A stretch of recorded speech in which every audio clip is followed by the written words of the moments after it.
Hello students, generally आज का topic हमारा बायोलॉजी। बायोलॉजी के चैप्टर्स स्टार्ट होंगे। बायोलॉजी के टोटल 3 चैप्टर्स हैं। अच्छी तरीके से हम देख लेते हैं स्टेप बाय स्टेप हर एक चीज़ को। देखो, हमारा केमिस्ट्री पूरा खत्म हो चुका है, 4 चैप्टर।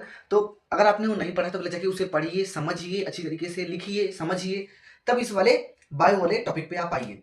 जनरली देखो, मैं आपको पहले ही बता देता हूँ कि जो बायोलॉजी है, बायोलॉजी में जितना हो सकता है समझा नहीं जाता है, रटा जाता है। क्योंकि कुछ कुछ चीज़ें होती हैं, जैसे सेल है, अब सेल है, लिविंग ऑर्गेनिजम्स हैं, बहुत सारी चीज़ें हैं। अब उसमें क्या समझना? अब इंसानों के बारे में आप क्या समझोगे? इंसान एक जीव है, बस यही बात है। मतलब एक लिविंग ऑर्गेनिज्म है, कहने का अर्थ ये। तो कहने का अर्थ ये कि बायोलॉजी में हर एक चीज को रटना है, हर एक चीज को रटना है। देखो, केमिस्ट्री एंड फिजिक्स में हर एक चीज को समझना है अच्छी तरीके से, क्योंकि ये सारी चीजें मोस्ट इंपॉर्टेंट होती है। लेकिन बायोलॉजी उतना इंपॉर्टेंट नहीं। देखो, ये भी बेसिक्स इसके बहुत ज्यादा इंपॉर्टेंट है, लेकिन मैं बता रहा हूँ आपको। देखो, इसमें रटना ये होता है कि जैसे मान लीजिए कोई वर्ड है और वर्ड के मीनिंग को आपको आपको समझना है। तो वर्ड की मीनिंग को आपको समझना है, तो उसको समझिए, ना कि रटिए। वर्ड के मीनिंग को समझिए, कहने का अर्थ ये।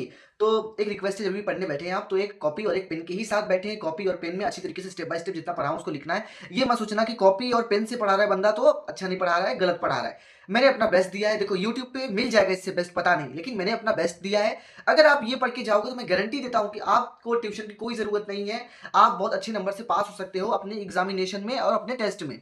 और मैं हर एक चैप्टर जब खत्म होते तो मैं इंपॉर्टेंस देता हूं। अगर आपने नहीं देखा है तो प्लेलिस्ट मैंने आई बटन पे दिया है, आई बटन पे भी दिया है, लास्ट वाले पे भी प्लेलिस्ट दिया है। प्लेलिस्ट मेरा शो नहीं हो रहा है, अगर प्लेलिस्ट देखना है तो। अब दूसरी बात ये कि आप चैनल पे जाइए, प्लेलिस्ट पे जाइए, स्टेप बाय स्टेप हर एक वीडियो आपको मिल जाएगी। तो माफ कीजिए, थोड़ा मैंने आपका टाइम ले लिया, sorry. So let's start video.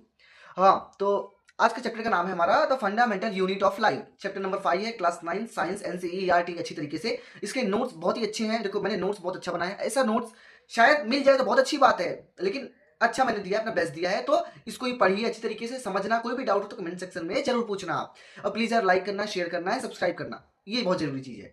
चलो शुरू करते हैं। इंट्रोडक्शन पहले है, अभी इंट्रोडक्शन हम पढ़ लेते हैं अच्छी तरीके से कि कौन था, किसने क्या क्या चीजें दी। बायोलॉजी में देख लेते हैं एक बार। All the living organism are made up of a fundamental unit of a life is called cell. देखो, बायोलॉजी में जो भी हर एक चीज, जितनी भी चीजें हैं वो बायोलॉजी में, एक बार वापस, बायोलॉजी में जितनी भी फंडामेंटल यूनिट ऑफ लाइफ, जितने भी जीव हैं, जितने भी जीव हैं जो जिंदा है, वो सेल्स से बने हैं। किससे बने हैं दोस्त? सेल्स से बने हैं, सेल्स। अब देखो, इसका ड्राइंग मैं आपको दिखा देता हूँ, आपके एनसीईआरटी बुक में है तो उसमें दिखा दूंगा। क्योंकि चाहे आप चाहे आप डायग्राम को बुक में देखो, चाहे आप पीडीएफ में देखो, मतलब एक ही है। तो इससे अच्छा आप एनसीईआरटी बुक में देखो, जिससे आपको बिलीव भी रहेगा कि हाँ, बुक से ही हुआ है हर एक चीज। तो ये सारी चीजें एनसीईआरटी से, ये नहीं कि मैंने बाहर से दिया है, सारी की सारी चीज स्टेप बाय स्टेप एनसीईआरटी से है। So come to the point. The cell is Latin word of a little room. A little room, cell का एक लेटिन वर्ड है। लेटिन वर्ड है, मतलब सेल का लेटिन वर्ड क्या है? एक छोटा सा रूम। एक छोटा सा रूम का मतलब लेटिन वर्ड से आया था सेल, ठीक है। The scientist Robert Hooke so a little room in the cork. Cork का मतलब होता है बार्क ऑफ ट्री, ट्री का बार्क, ठीक है। ट्री, मान लीजिए ट्री का बार्क जो रिसेंबल्ड द स्ट्रक्चर ऑफ अ हनीकम। एक साइंटिस्ट थे जिन्होंने रॉबर्ट हुक ने एक छोटा सा रूम देखा। किसके अंदर देखा है? ट्री के अंदर देखा। उन्होंने स्ट्रक्चर अच्छे से देखा। किसमें देखा? ट्री के अंदर, ठीक है, अच्छे से देखा। The use of the word cell to describe this unit is use till this day in biology has a cell biology. तो कहने का अर्थ ये, जो भी वर्ड है सेल, ये डिस्क्राइब करता है यूनिट्स को। कौन से यूनिट्स को? आज के दिन में बायोलॉजी में। तो बायोलॉजी में भी जो भी सेल आते हैं तो उसे कहते हैं सेल बायोलॉजी। सेल बायोलॉजी, जितने भी सेल के वर्ड्स आते हैं बायोलॉजी के अंदर, उन्हें आज के दिन हम उन्हें कहते हैं, अभी के टाइम पे उन्हें हम क्या कहते हैं दोस्त? Cell biology. आशा करता हूं आपको देखो समझ में आ रहा हो। नोट्स बहुत अच्छे हैं, अच्छे से पढ़ना, दिल लगा के पढ़ना। ये नहीं सोचना कि भैया थोड़ा गलत पढ़ा रहे। देखो, थोड़ा बहुत मिस्टेक हो सकता है क्योंकि बायोलॉजी है। मेरा सब्जेक्ट होता है फिजिक्स एंड केमिस्ट्री, अच्छी तरीके से पढ़ाता हूँ, लेकिन इसमें थोड़ा सा दिक्कत हो सकता है तो माफ कर देना, ठीक है। लेकिन जो भी नोट्स है एकदम प्रॉपरली है, नोट्स भी पढ़ लोगे तो कोई दिक्कत नहीं। आपके टेस्ट जो भी है, एग्जामिनेशन है, तो बहुत अच्छा जाएगा, ठीक है। The compound microscope consist eyepiece objective. देखो, द कंपाउंड माइक्रोस्कोप कंसिस्ट, देखो एक माइक्रोस्कोप है। माइक्रोस्कोप का मतलब होता है एक डिवाइस होता है जिससे बहुत छोटी छोटी चीजों को हम देख सकते हैं, ठीक है। तो माइक्रोस्कोप क्या चीजें कंसिस्ट करता है, क्या चीजें अपने अंदर रखता है, किस चीजें से बना है? Eyepiece, objective lens and conditioner for observe a cell after putting a drop of सेफ्रिन।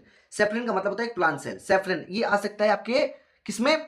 आपके टिक द करेक्ट में आ सकता है। तो मैं आशा करता हूं कि इसे आप पढ़ लीजिएगा अच्छी तरीके से, ठीक है।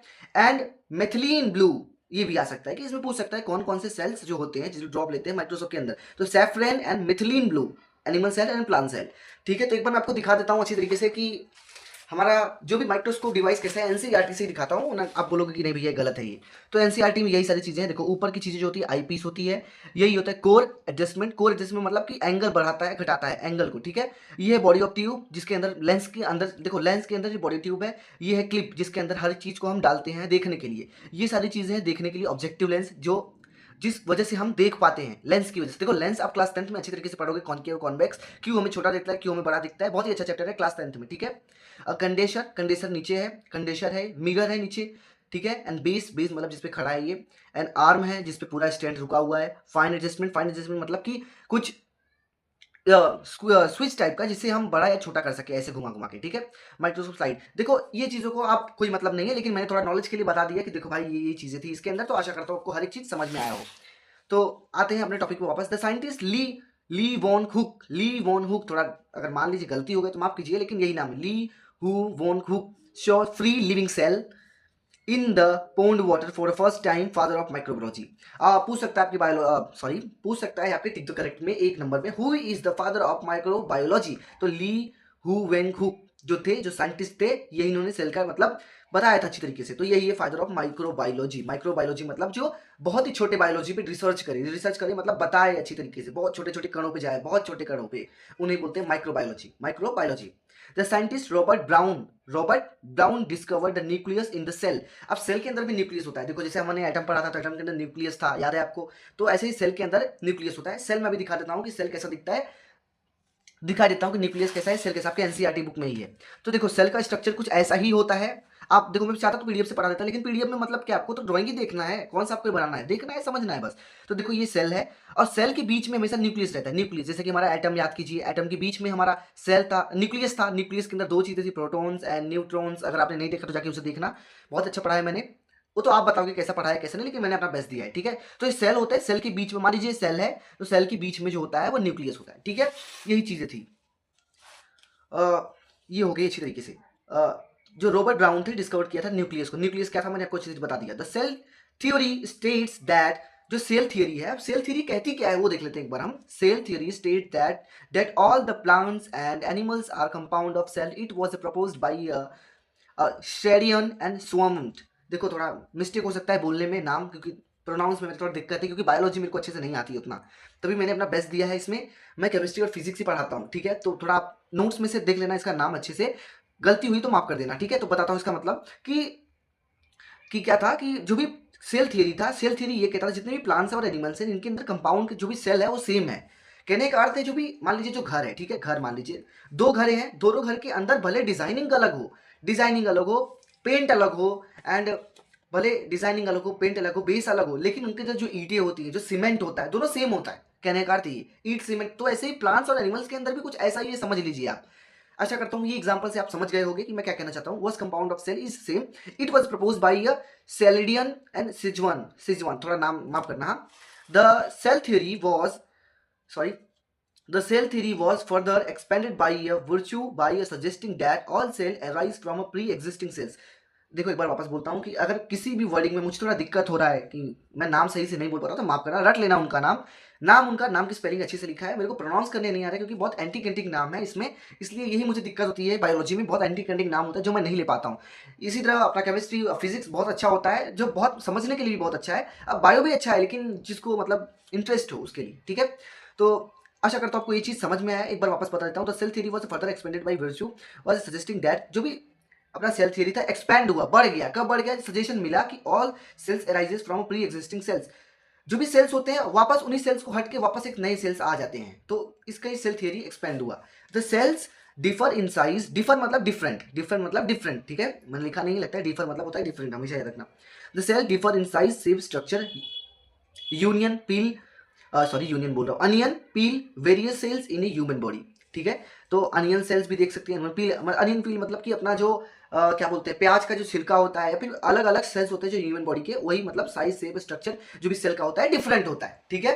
जैसे कि देखा जो अनियन है अपना, अनियन मतलब प्याज का जो भी सेल होगा अलग होगा, और सेल जो भी ह्यूमन बॉडी का होगा वो अलग होगा। टाइप्स ऑफ सेल देखते हैं कितने हैं हम, टाइप्स ऑफ सेल देख लेते हैं। Onion cell, smooth muscle cell, blood cells, bone cells, fat cells, nerve cells, ovum, sperm etcetera. Each kind of cell perform specific function. जितने भी सेल्स हैं देखो, ये पूछ सकता है आपके 1 या 2 नंबर में, how many types of cells, तो लिखना this types of cells are, जितने मैंने बताया अच्छी तरीके से इसको लिखना है। प्लीज यार ये मत सोचना कि मैं कॉपी और पेन से बता रहा हूँ तो मैं सब गलत बता रहा हूँ। मेरे पास देखो ऐसी बात नहीं, मैं चाहता हूँ पीडीएफ से भी पढ़ा देता, लैपटॉप से अच्छे से पढ़ाता, लेकिन आपको लगता नहीं कि मैंने अपना बेस्ट दिया है। देखो ये सारी चीजें मैंने अपने हैंड रिटन नोट से बनाया है, अपने हाथ से पेन से लिख के बनाया है अच्छी तरीके से, कि आपको लगे कि हाँ बंदे ने मेहनत किया है, तो हम इसको फॉलो करेंगे तो हमारा भी कुछ अच्छा ही होगा।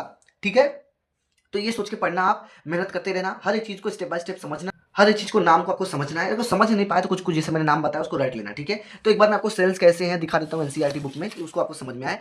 देखो ये नर्व सेल है, ब्लड सेल है अपना, स्मूथ मसल सेल है अपना, ओवम है, स्पर्म है, ये आपको गूगल भी कर सकते हो, आपको मिल सकता है, क्योंकि इसका कोई मतलब नहीं, देखो मतलब तो बहुत है, लेकिन क्या ही करोगे, बस खाली इसका स्ट्रक्चर जान लो आप, ऐसा ऐसा है। एक बार अपने क्लास टीचर से कंफर्म कर लेना कि सब्जेक्ट टीचर से जो भी बायो पढ़ाता हो, कि सर हमारा ये जो जो ये सारी चीजें, ये डायग्राम भी एग्जाम में आ सकती हैं या नहीं। देखो बहुत लोग में तो आती नहीं है, लेकिन कुछ कुछ थोड़े अटपटे से सर होते हैं, अटपटे से टीचर होते हैं, जो परेशान करने के लिए ये दे देते हैं। देखो ये सारी चीजें क्लास 10th के अंदर हैं, जो हाँ ड्राइंग बनाना पड़ता है अच्छी तरीके से, लेकिन इसमें अभी के लिए नहीं है, अभी के लिए खाली नॉलेज है कि सेल्स क्या होते हैं, कब डिस्कवर हुआ, फादर ऑफ माइक्रोबायोलॉजी कौन था, ये सारी चीजें थी इसके अंदर। ठीक है, आशा करता हूँ हर एक चीज समझ में आया आपको स्टेप बाय स्टेप। देखो मैंने अपना बेस्ट दिया है, तो प्लीज यार एक बार शेयर करना, लाइक करना है, सब्सक्राइब करना, जितना हो सके शेयर करो अपने फ्रेंड्स में, उनका अच्छा सोचो। देखो कभी भी अपना आप किसी दूसरे का अच्छा सोचोगे तो आपके साथ हमेशा ही अच्छा होगा, ये मेरी बात हमेशा आपको याद रखनी है।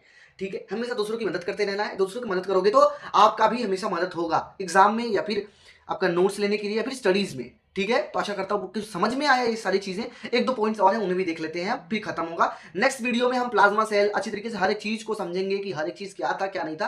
देखो बुक के अंदर मैं बुक यूज नहीं करता एनसीईआरटी में, जैसे कि अपने केमिस्ट्री में अगर पढ़ा होगा तो देखा होगा, लेकिन कुछ कुछ चीजें बुक में भी होती हैं जो बताना पड़ता है बच्चों को, कि भाई देखो ये पढ़ लीजिए आप, क्योंकि देखो मैंने बहुत जगह दिखा है कि ट्यूशन या स्कूल्स में नहीं, ट्यूशन में, कि वो बुक का यूज ही नहीं करते हैं। तो बुक का थोड़ा बहुत यूज करना पड़ता है, क्योंकि भगवान ने नहीं, मतलब जो भी क्लास 9 का जो भी वो होगा, उसने एक बुक दिया है पढ़ने के लिए साइंस का, तो बुक से भी थोड़ा यूज करो, लेकिन पूरा नहीं। इसमें कुछ कुछ लैंग्वेजेस ऐसे हैं जो बच्चों को नहीं समझ में आते हैं, मैं मानता हूँ, लेकिन मैंने नोट्स बनाए अच्छी तरीके से, वो पढ़ लेना, और कुछ कुछ स्ट्रक्चर है जो इसको आपको इसमें से देखना है। देखते हैं, आगे बढ़ते हैं हम।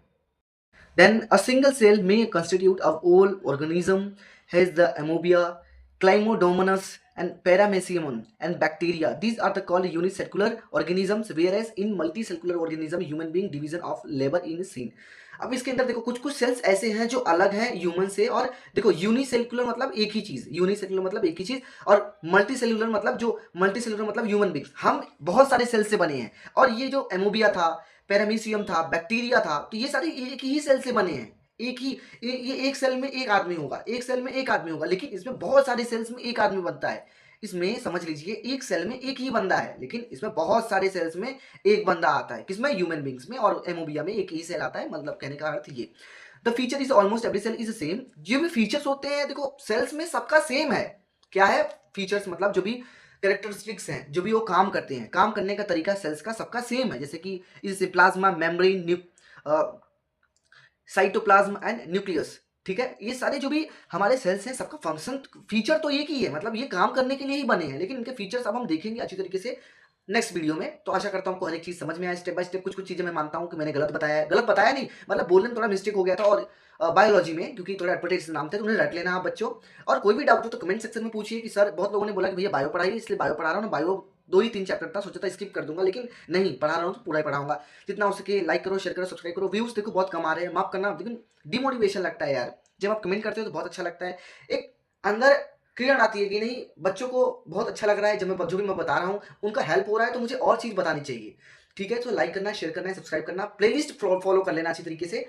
आई बटन पे दिया है और लास्ट वाले वीडियो में भी दिया है, नहीं मिल रहा है तो यूट्यूब पे चैनल पे जाइए, मेरे यूट्यूब चैनल जब जहाँ जो चैनल होगा वहाँ पे जाइए, अपनी लिस्ट पे अच्छे से देख लेना। Thank you so much everybody for giving me this opportunity, and धन्यवाद वापस। और आप सभी को यही कहूंगा कि अच्छे से पढ़ना। धन्यवाद आप सभी का।